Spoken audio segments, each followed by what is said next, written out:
Welcome to the Let Go and Be Free podcast, a podcast for those who grew up in an alcoholic or dysfunctional family. I'm your host, Ron Vitale, author of the Let Go and Be Free 100 Daily Reflections for Adult Children of Alcoholics series. If you'd like to learn more, feel free to visit letgoandbefree.com. And with that, let's get on with the show. Hello and welcome to this week's episode. I want to thank you all for tuning in. If you're new to the show, thanks so much for listening. This week, we are going to start our discussion of the Adult Children of Alcoholics and Dysfunctional Family World Service Organization's laundry list. If you visit their site at adultchildren.org, under the literature section, they have a page that's called the laundry list. And we're going to talk through the first 3 items in the laundry list. There are basically 14 items, and these laundry list items are attributed to Tony A. and were written back in 1978. So first, as I always do when I go through steps and such items, I like to read it twice so we have some time to process, kind of think it through of like what we're actually discussing. So I'll start off, I'm going to read all 3 items and then pause a moment and then read them again. And then we'll go into and start discussing them. So 1, we became isolated and afraid of people and authority figures. 2, we became approval seekers and lost our identity in the process. 3, we are frightened by angry people and any personal criticism. So let me read that again. Again, these are the first 3 items in the 14-item list of the laundry list. 1, we became isolated and afraid of people and authority figures. 2, we became approval seekers and lost our identity in the process. And 3, we are frightened by angry people and any personal criticism. So when I look at this list, I can identify with those items. I have a lot of memories that are kind of like burned into my brain of being a kid, and fear, anger, hatred, like those were some of the predominant emotions that I can remember being imprinted on me at the time. Seeing what was happening within my family, environment before my mom divorced my father. So in thinking through those items, those 3 items, again, we became isolated and afraid of people and authority figures. I can identify with that because, if you can't trust, let's say, your father or your mother, and they are your core, nuclear family, in that the group of like the person or persons that's supposed to be taking care of you, if you don't have that basic trust, often, at least I know in my circumstance, you just kind of pull away. You go into your own world. You kind of protect yourself with any kind of coping mechanism that you could. For me, that was using my imagination and creativity and writing, make-believe play, that type of thing, to kind of get away from, the fighting and the arguing that was happening between my mother and my father. And again, at that time, I was too young to understand exactly what was happening. I didn't understand that there were drugs and alcohol. I just didn't know. I was too young, and I just knew things weren't right, and there was fighting and yelling and things going on that I had no control of. So for me, I did feel isolated because at the time, it was me being young. I'm just communicating. I'm just learning, starting to go to like kindergarten and first grade, and all this stuff is happening. And it's like, well, how do I communicate something to other people that I don't even fully understand myself? So there's a lot of that, fear that was kind of burnt into me, and being afraid of just people, of like, well, is this person going to turn on me? Is this teacher going to act weird? What about this authority figure? Like, are they going to be like my father? Like, there was a lot of prejudging that was taking place in my brain because I was trying to figure out, who was safe and who wasn't safe, and with any circumstance, if you're dealing in a dysfunctional environment, like I had said last week, there's no black or white. issue. It's not like someone is always bad, or someone is always good. We are multifaceted people. We make mistakes. We could do something that's wrong, but, try to make it up and make an amend and do something better. It's a complicated mix. So, I have a lot of bad memories, of my father, but I do have a few good memories as well. And there's one memory that I like to think of, because I don't have a ton of good memories, but I do remember being sick. I had some kind of nasty cold. And with that cold, I remember him holding me up and saying something like, just let your congestion, let it come out of you, and I will take that from you. And I thought that was like an interesting thing, because there was all these other times where he wasn't being such a nice person. But in this particular moment, I do remember that he was willing to help and have empathy and take some of my pain, from me, from being really sick. And so the complexity of these parental and child relationships, really can make it difficult for you to kind of figure out exactly where you stand. And then as you get older, you're trying to figure out what exactly it is. Like, do you love your, the parent that you're struggling, with, or are struggling with, in the sense that they have an addiction and you don't like the addiction, but you love the person? How do you separate the two?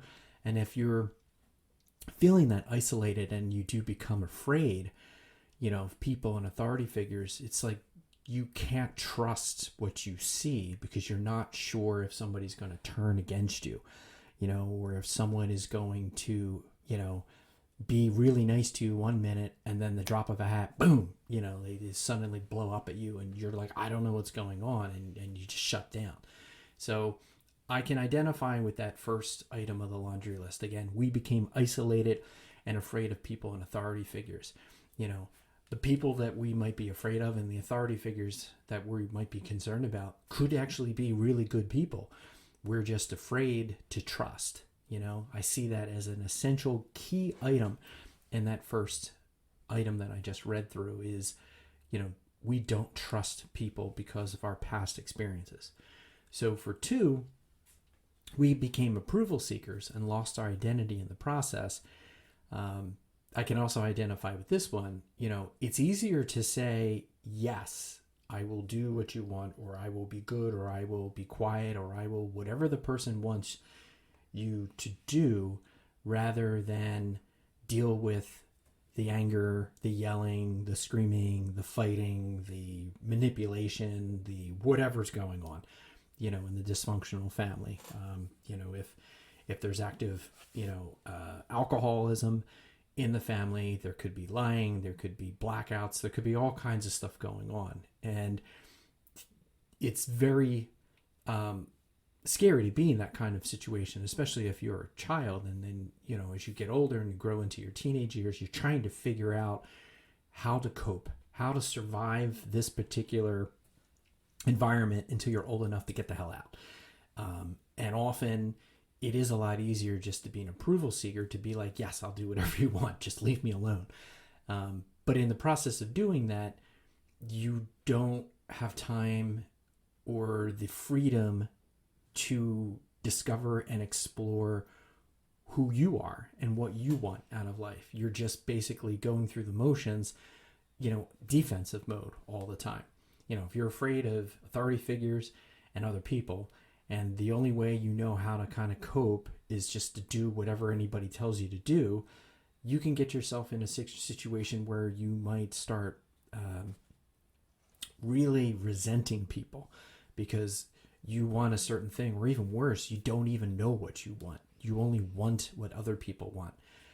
I've seen this happen to people who grew up in an alcoholic, dysfunctional family, and they get into relationships, and then they just put everything, all their purpose, all their identity, all their meaning in life on the other person. So if that falls apart, then they feel that they are worthless because they have no identity.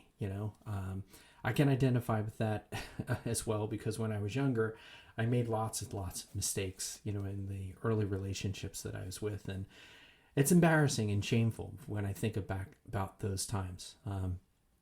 Think about how needy I was, how lacking I was in self-confidence and self-esteem, that I didn't understand, the boundaries between what was okay for me and what other people were doing. So it was a very complicated circumstance to kind of grow up and to be an approval seeker of like, I just want people to like me, or I just want people to frankly leave me alone and not give me any hassle, because I've dealt with enough hassle in life. And that unfortunately is something that you can't easily grow out of that. And it's not easy to see that within yourself, because again, if you look in the mirror and you're like, oh, I'm a yes person, I always say yes, I never stand up for myself. I can understand if you feel shame, or if you are worried and fearful of like, how are you ever going to grow out of that? Because that's just who you've been since you were young. And that was your coping mechanism to kind of get through.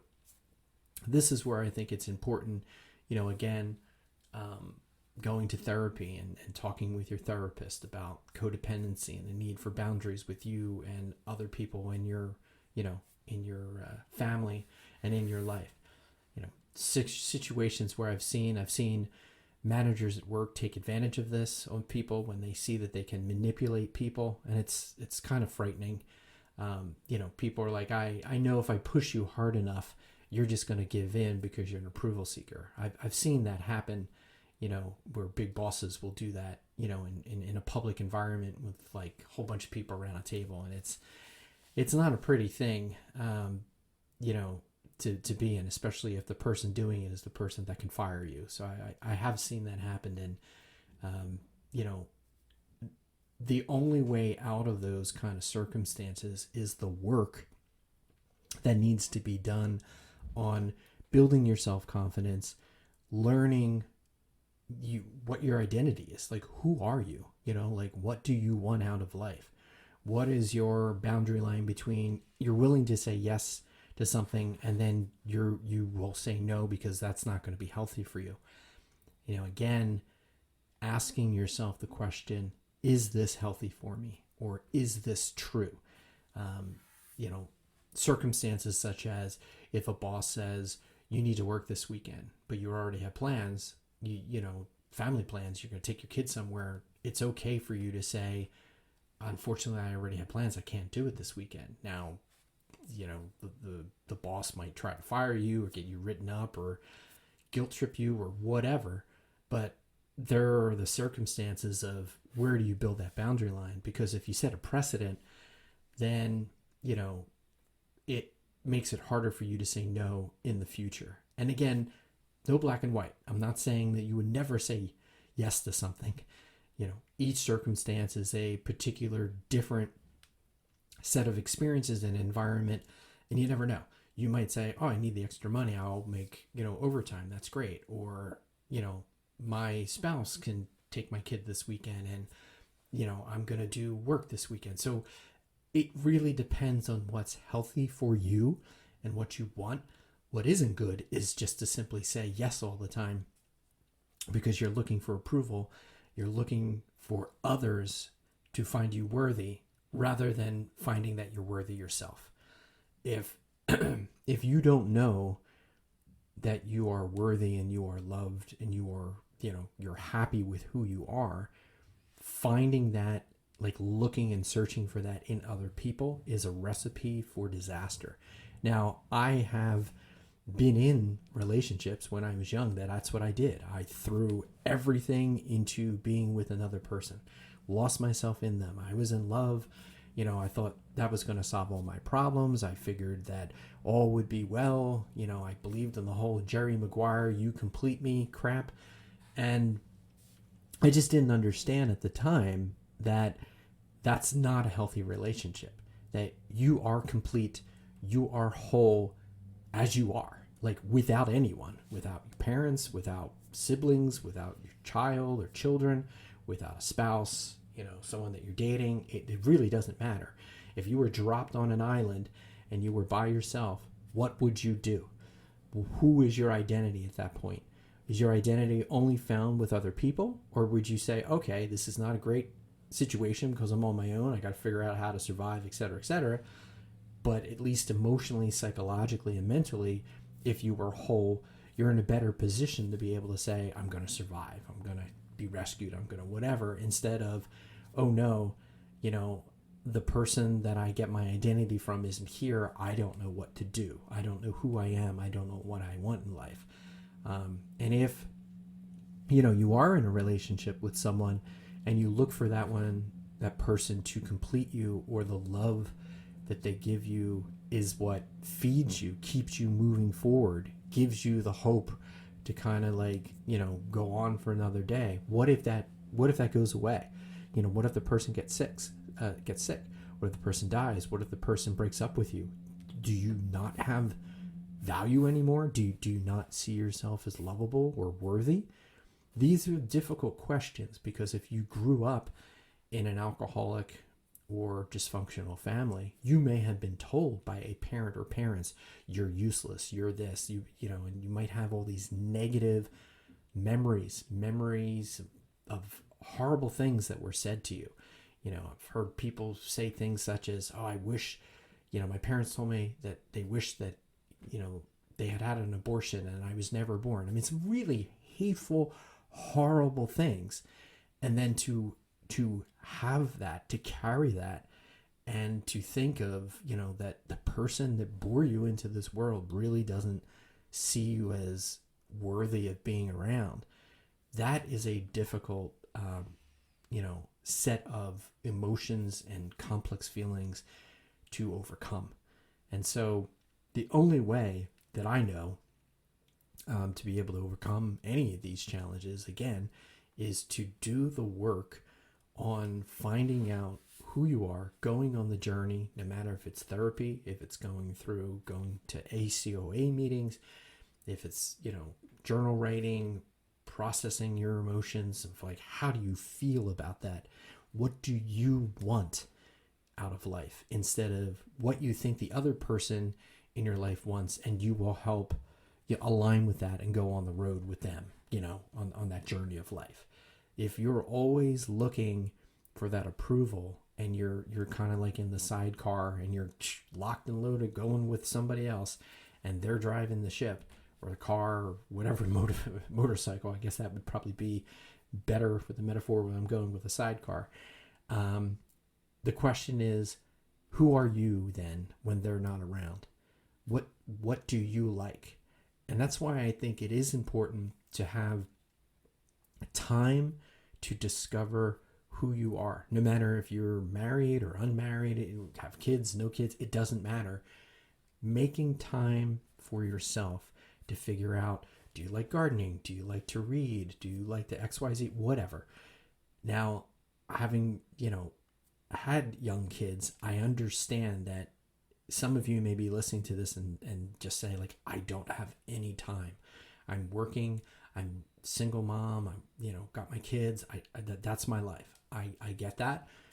What I'm wondering, and I will posit this question out there, is could you ask for help for someone to watch your kids for an hour, when you're not working, so that you could have time for yourself to do something? And again, you might say, well, that doesn't make any sense. I have cleaning to do. I have this to do. I've got to go shopping. I have to this. I have to do that. I get it. What I'm wondering is, are you not worth an hour, to be able to have to yourself? I would say that yes, I think that time is worthy for you. Maybe a friend can watch your kids for a bit, or there might be a sibling, or coworker, whatever. What I'm getting at is, it is critical that each and every day we take time to kind of go through and figure out who exactly are we, and think through this. Are we an approval seeker? What is our identity if we've lost it? How do we find who we are? How do we find what we like? Again, is this healthy for me? Is this true for me? 5 minutes of meditation, in the morning, and just centering yourself and deep breathing, before you're getting ready, for work, or before you go to bed at night, or journal writing, to be able to write your thoughts down of like the problems that you've had through the course of the day. I'm not saying this is easy.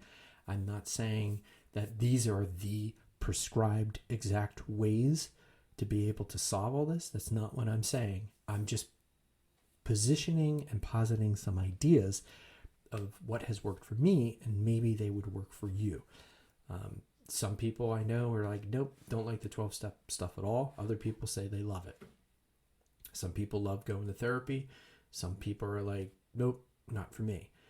But I will say this, there is something that will be helpful for you. It's not like, nope, I'm fine, and you go back to the first one. We became isolated and afraid of people and authority figures. If you lock yourself off and you're only trying to think that you can only, you are everything. You have no friends, you spend no time with family, and you just work, and you're not taking time to be able to grow and go on a journey to figure out how can you deal with some of these problems that you had and might still have, having grown up in a alcoholic or dysfunctional family. That's only going to make things a little bit more complicated for you. And it's the proverbial, you have your head in the sand and you're just denying. And, the question is, are you really happy? What is happiness for you? What did you want out of life? Or what do you want out of life? Are you asking yourself and giving yourself the space to ask those questions, and to figure that out? It's not an easy thing. It isn't.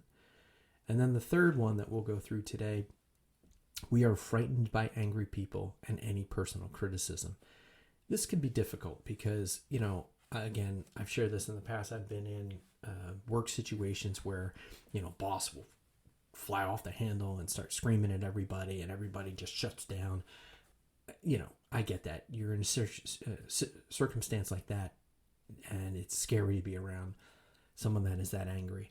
And then any personal criticism could be so debilitating that, like, if you're critiqued for anything, you take it like as this personal affront to yourself. Whereas, maybe someone was just trying to help you with something, or if you're being reviewed at work, often, bosses will be like, here's your positive, aspects, and here's some things you need to work on, depending again on your work environment. Some work environments are really, thriving and helpful and embrace, growth. Others are just trying to cut people down or go through the motions and pretend they even care about doing any type of, yearly review. So it depends, again, on the circumstance that you're in.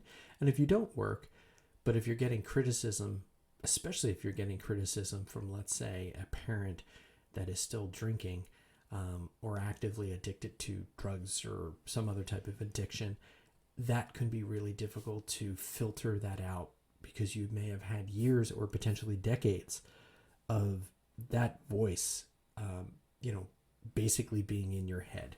And if that's the case, there's really not much that you can do, from that outside of recognize it, identify it, put it into words, what you're feeling when that happens, when those criticisms come, and then process it and think, how are you going to get over this? How are you going to overcome this? How are you going to go and grow beyond this? So I say that because I think there is a way.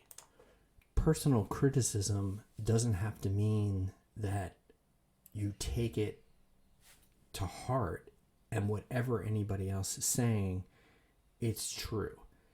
You might get manipulated, and somebody might say something and sling something your way in words because they know that it will cause you to shut down, or might cause you to agree with whatever they're trying to get you to do. Again, building those boundaries and having, as I think of it, thick force shields around you when you need it is a really key critical item. And it's something that I think if you give yourself the opportunity to think through that process, you can grow from it. So if somebody is saying something to hurt you, you can let it roll off your skin. What is it? Sticks and stones, the old saying. So think about that. if someone is giving you feedback in a way that could help you, then you could decide to take it or not take it. It's up to you. I remember when I first started writing, started going to different writing groups and, took classes, and I was writing all this fiction, and, go to a writing group, and you go to the writing group, and basically it's normally a bunch of other writers who are also looking to be published. And every time you get feedback, criticism from someone, you'd have to look at it and say, is this particular feedback going to be helpful for me? Or is somebody they're just giving their subjective feedback, and maybe that's what they feel, but that's not really what you want to do with the story or the novel or whatever. So I kind of learned at an early age to kind of listen to the feedback that's coming in. It's not that I'm not willing to listen to feedback, but then I can look at it and say, is this actually helpful for me? Is this stuff true, what this person is saying? Maybe it is, and that could be a whole other conversation of trying to figure out what are you going to do with that. But if somebody gives you some criticism and then you automatically shut down, and then you just kind of wall up, that can be really difficult, because people are not going to want to, develop deep friendships with you. Because what will happen is everything's great when everything's great. But as soon as there are problems, if the person were to say, hey, look, I'm having this problem with you, I'd like to talk this out, that's going to set you off. And if you're not able to resolve a conflict with someone, everybody has problems in life. There's always disagreements and arguments over time. You might want to go out one night to a movie and your spouse doesn't because they're not feeling well, and you're trying to get them to come. Well, maybe they don't want to come. So what do? Do you just sulk and, don't do anything? Or maybe you go on your own. So that's what I'm saying, is that there are different ways of looking at situations where, if you grew up in an alcoholic or dysfunctional family, paths that exist, you just might never have thought that they are avenues worthy of consideration. Like, oh my God, going to a movie on my own? Why would I ever do that? Or going out to dinner on my own? Why? Because getting back to, if you lost your identity in the process, it's okay for you to do things on your own. What are your hobbies? Who are your friends? If you put all your, eggs in one basket, then that's not going to allow you to have the growth and the freedom to be able to blossom and develop to be the person who you want to be, who you want to grow into. If you're always being defined by your past and you're not willing to grow beyond that, then you're going to be stuck in a loop, and you're just going to, basically limit yourself and be in a situation where you're not able to fully develop into the person that you want to be. You will always be a shining star and a hope, and you just don't put the effort into it. And that's unfortunate, because there's a lot of people that just deny, or stick into the approval seeking phase that just was easy for them to live. And so it's easier just to kind of do that now, and they just say yes all the time. But I'm asking you to consider that there is another way. So with these first three items in the laundry list, it gives you a lot to think about. It's like a meaty, ideas for you to be able to take in, and then to kind of think, what am I going to do with these things? Like, read them yourself, see what you think about it, write about them, talk about them, think about them, and then put them in the context of the 12 steps, and see how some of these, laundry list behaviors of like what you've been dealing with since you were a kid, how does that, match up with the 12 steps, that there might be a path forward for you to be able to develop and figure out, who you are and where you want to go in life. So I hope that this episode, has been helpful, and that it has given you something to think about. If you're new to the podcast, please visit letgoandbefree.com. Again, it's a weekly podcast. Been doing this now for a little more than a year. So there's 50 plus episodes that are now available on Spotify, on Apple Podcasts, etc. And if you want to support the show, and again, I hate to have to keep saying this, but it's one of those things that every month I get the bills that come in for the podcast hosting, fee and all the other fees related to the website, etc. So if you want to support the podcast, please consider subscribing to the monthly Substack, which you can find on the website letgoandbefree.com. And also you could purchase on any of the major publishing platforms one of the Let Go and Be Free books that are out there that are basically daily reflections. And that's a great way. Like if you bought the first one, you've gone through the first 100 pages, the 100 days, you pick up the second one, you got another 100. You pick up the third, you got 300. You pick up the fourth book, that gets you over a year. I specifically wrote, this that way over the course of a little more than a year. So that way you can mix them up over time. If you get all 4 volumes, you have over 365 days in a year, reflections. So you can mix and match them, and I know how my brain works. By the time I finish, day one, and then a year later, I probably wouldn't even remember what the first one was. So it's a really good process to kind of get into your brain of like, well, what's the reflection of today? And since there's over 365, if you don't like a particular one, you can skip, go to another one, or you could do them out of order. Go to whatever, volume 4 and start with that, then go to 3 or 2 or 1, or just literally just jump around wherever you want. It's up to you. So I share that because, the book, especially book 1, has gotten some very good reviews, on the site. So it's, 1, it will help you with these daily reflections, and 2, from the sale of it, it will help me get the money to be able to continue and pay for the hosting service. So again, thank you so much for taking the time to listen to this. If you feel that this podcast would be helpful for a friend or family member, feel free, forward it along to them so they can listen to current or back episodes. And as always, be well.